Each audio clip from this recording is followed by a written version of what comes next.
historiador pues es una persona que se dedica a estudiar el pasado de las civilizaciones que nos precedieron, ¿no? A través de los vestigios, de las huellas que han dejado los hombres que ya no están, ¿no? Entonces, pues creo que un historiador es quien se encarga de rescatar la memoria de esas civilizaciones, ¿no? ¿Qué es ser historiador? Bueno, ser historiador, ser historiadora, decía Marc Bloch, el fundador junto con Lucien Febvre de la Escuela de los Anales, es estudiar todo lo que han hecho los hombres, y nosotros diríamos ahora, eso lo decía Marc Bloch a principios del siglo XX, las mujeres, los hombres y las mujeres en el tiempo. ¿Qué es lo que hemos hecho, la humanidad, en el tiempo? Y esa es una respuesta, bueno, pues amplísima, muy vasta. Tendríamos que acotarla y en nuestros días, creo yo, responder a esa pregunta diciendo que básicamente ser historiador o historiadora supone tres cosas. Uno, explicar el pasado, es decir, entender las causas por las cuales estamos viviendo las situaciones que ocurren, por las que transitamos en la actualidad, en todos los ámbitos, desde lo macro hasta lo micro, desde lo que ocurre a nivel mundial hasta lo que ocurre a nivel regional, local o hasta comunitario. En segundo lugar, ser historiador, ser historiadora, implica comprender el presente. Comprender es distinto de explicar.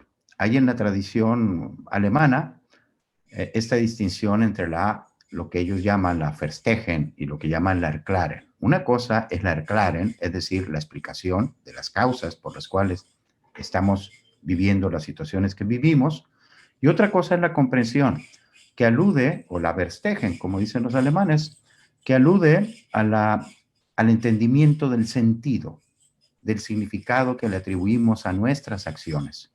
El historiador tiene sentido que ser también, además de un científico social, un hermeneuta, es decir, alguien que pueda interpretar el sentido que le atribuimos a nuestras acciones en el presente y el que la gente del pasado le atribuyó a sus acciones en el pasado.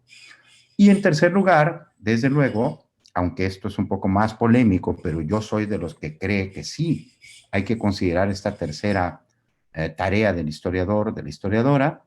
El historiador debe avisorar tendencias hacia el futuro, advertir acerca de lo que puede ocurrir si las cosas siguen fluyendo en la misma lógica, de la misma manera en que están transcurriendo, de acuerdo con lo que la percepción historiadora nos permite entender, nos permite comprender, nos permite asumir. Cuando decimos la historia es la ciencia de los hombres y de las mujeres en el tiempo, pareciera una definición muy sencilla, pero el asunto es muchísimo más complicado que eso. Porque ¿qué es lo que ha ocurrido en el tiempo? Esa es la verdadera pregunta del historiador, de la historiadora, ¿no? Lo que ha ocurrido en el tiempo es el espectáculo grandioso de la vida humana, ¿sí? Es decir, no tiene que ver solamente con fechas, con acontecimientos, con personajes, como lo entiende un poco de manera excesivamente simplificada, trivializada, hasta banalizada, podríamos decir, la mayoría de la gente. Pero no, la historia va mucho más allá de eso. La historia tiene que ver con lo que hemos hecho a lo largo del tiempo en lo simbólico, en lo espiritual, igual que en lo material. La historia pues es la realidad pasada. ¿Y qué es lo que los historiadores hacemos? Pues buscamos a través del estudio de huellas y vestigios, que en nuestro caso pues serían los documentos, de esa realidad pasada que tratamos de investigar, ¿no? Entonces, yo considero que, bueno, la historia es una construcción que hace el historiador, porque cuando el historiador se acerca al pasado, lo hace de manera indirecta. Es decir, no es como algo que se pueda replicar en un laboratorio. Entonces, a ese pasado, pues, ya no existe, entonces no lo podemos replicar. Así que las fuentes históricas que consumamos nos permiten acceder a ese pasado, pero ese pasado no está esperando ser encontrado nada más.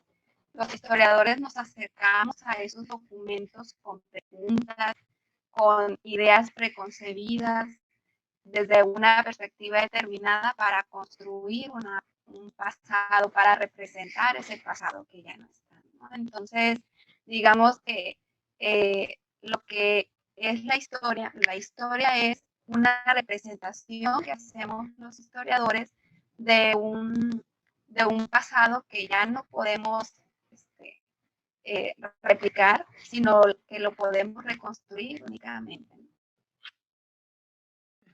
Estudiamos muchas cosas en realidad, pero yo creo que la principal, y a lo mejor me voy a ver muy básico en mi respuesta, pues es la acción humana, los procesos humanos y su impacto y su huella en el tiempo. Principalmente el tiempo y el espacio son pues, las dos coordenadas básicas de la historia, ¿no? Yo creo que lo que nos diferencia de un antropólogo, de un sociólogo, es precisamente eso, que nosotros estudiamos sociedades, individuos, procesos inscritos en un tiempo específico, que es el tiempo del pasado, el pasado histórico, pues. Pero de ahí en fuera, pues estudiamos muchísimas cosas, ¿no? En cuanto a temas, vaya, estudiamos lenguaje, estudiamos símbolos, estructuras políticas, prácticas económicas, procesos pedagógicos, colonialismo, dictaduras, en fin, en cuanto a temas, pues los temas de la historia nunca acaban, si uno escarba, nunca terminan.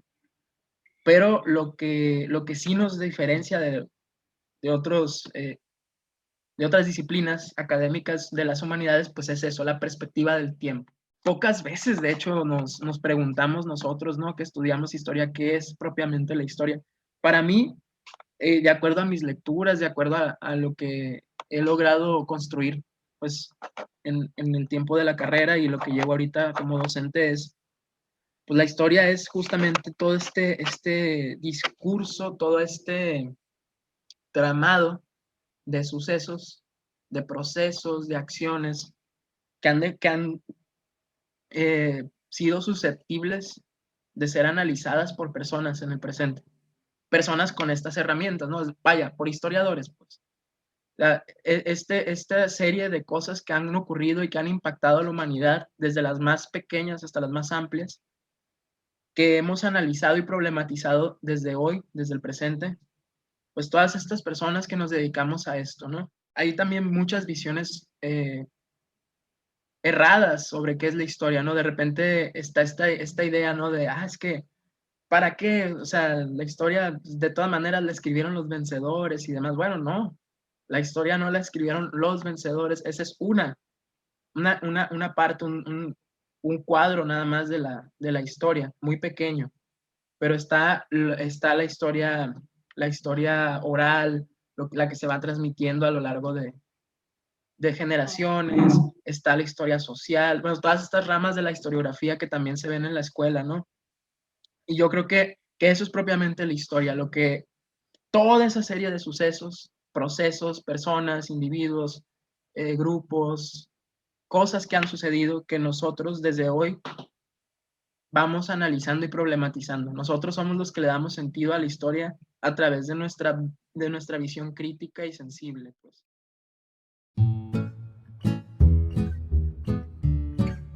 Bueno, es una utilidad grandísima.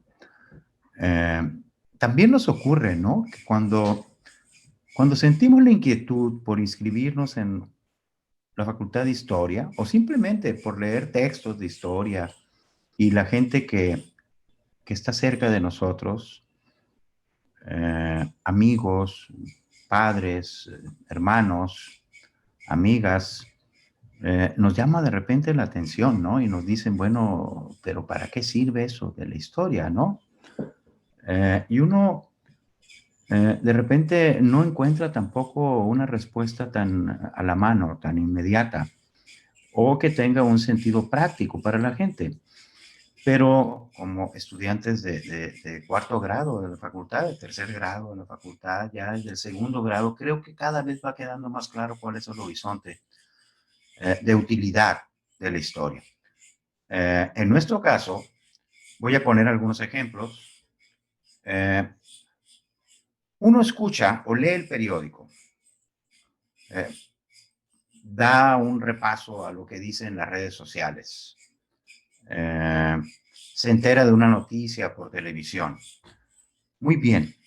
La manera en que el historiador, la historiadora, escucha una noticia, la ve, la lee, la advierte, es muy distinta de la manera en que lo hace cualquier ciudadano, cualquier ciudadana, inclusive aquellos ciudadanos que supuestamente deberían estar perfectamente enterados de lo que pasa porque son los que toman las decisiones. En este caso, gente que está en la vida pública, ¿no? Políticos, funcionarios, dirigentes de partidos, etcétera. ¿Por qué el historiador, la historiadora tiene esa ventaja? Porque conoce lo que ha ocurrido. Cuando uno advierte problemas como el del famoso Jueves Negro o el Culiacanazo, en lugares como este en el que vivimos nosotros, en Sinaloa, en Culiacán. Uno no puede conformarse simplemente con tener una reacción de ira o de temor frente a lo que ocurre o lo que ocurrió, de indignación, etcétera, sino que tiene que estudiar para entender qué es lo que ha dado lugar a ese acontecimiento, a ese hecho. ¿Qué más utilidad de la historia que entender, por ejemplo, el problema de la violencia? La violencia no es un hecho gratuito que surge por generación espontánea. La violencia tiene que ver con causas de orden global, macro, por ejemplo, la que padecemos, la que hemos padecido durante decenas de años, los sinaloenses, por lo menos desde los años 60 a la fecha, tiene que ver con problemas que hubo en Oriente, con las migraciones de los chinos, con la manera en que estos migrantes chinos se convierten en inmigrantes, es decir, residen ya en los lugares a los que emigraron, el noroeste o el suroeste de Estados Unidos, bajan al noroeste de México, empiezan a desarrollar prácticas sociales que no se conocían por acá, por ejemplo, inclusive el cultivo de la amapola, de donde viene el opio, donde viene la goma, con la que se produce la morfina y la heroína.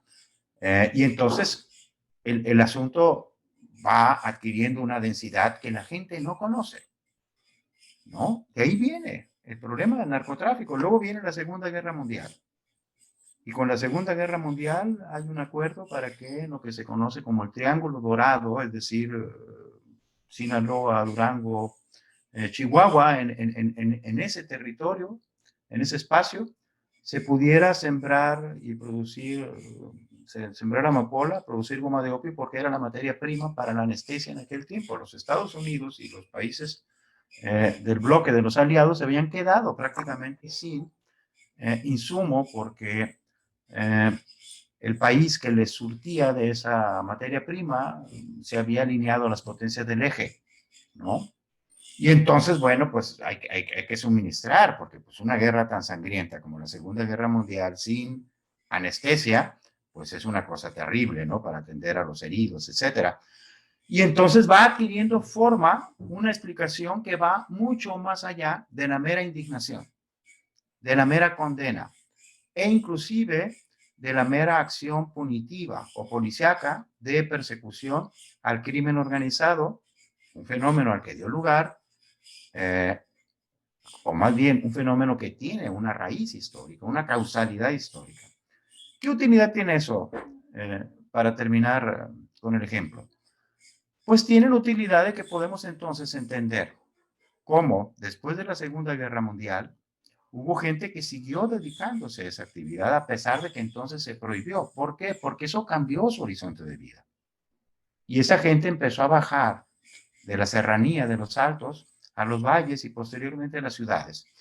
Y baja con todo un equipamiento valorativo, pautas de conducta, toda una cultura distinta que crea un híbrido cultural que tiene que ver con todos estos temas que ahora conocemos, ¿no? La subcultura de la violencia que se ha extendido, expandido cada vez más y que no puede combatirse solamente a partir de medidas policíacas, sino entendiendo de dónde viene ese problema, dónde están esos asentamientos, cómo puedes hacer que esa gente que bajó de la sierra por la violencia que había ahí, que prácticamente llegó con una mano delante y otra detrás, se encontró sin horizonte de vida, etcétera, y entonces tienes nuevas políticas públicas, distintas políticas públicas para atender un problema porque lo has entendido en su densidad histórica, en su espesor histórico, en su singularidad histórica. ¿Qué más utilidad que esa? La que tiene la labor historiadora. Pero lo que sí hace la historia es que nos permite formarnos una mirada crítica de la realidad que vivimos, ¿no? Que nos permite tener memoria e identidad, porque bueno, al final de cuentas, que es un hombre sí que tiene memoria, ¿no?